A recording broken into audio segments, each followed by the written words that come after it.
വീഴുന്ന സമയത്ത് കൈമുട്ടിൽ നിന്ന് വരുന്ന കടച്ചിൽ, അതുപോലെ വെയിറ്റ് എന്തെങ്കിലും എടുത്ത് പൊക്കുമ്പോൾ ലോങ് ഡ്രൈവ് ചെയ്യുന്ന സമയത്തൊക്കെ അസഹനീയമായ കടച്ചിൽ കൈമുട്ടിൽ നിന്ന് അനുഭവപ്പെടുന്നത് ടെന്നീസ് എൽബോ എന്ന ഒരു അസുഖത്തിന്റെ ഭാഗമായിട്ടാണ് കാണാറുള്ളത്. പേര് ടെന്നീസ് എൽബോ ആണെങ്കിലും അത് കൂടുതലും കണ്ടുവരുന്നത് സാധാരണ ആളുകളിലാണ്.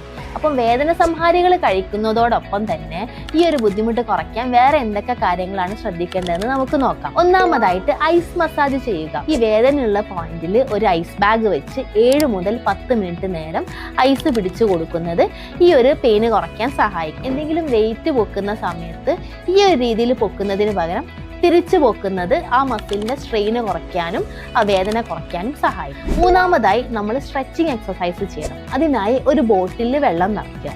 ശേഷം നമ്മൾ കൈ സപ്പോർട്ട് ചെയ്ത ശേഷം ബോട്ടിൽ താഴോട്ട് സ്ട്രെച്ച് ചെയ്ത് കൊടുക്കുക.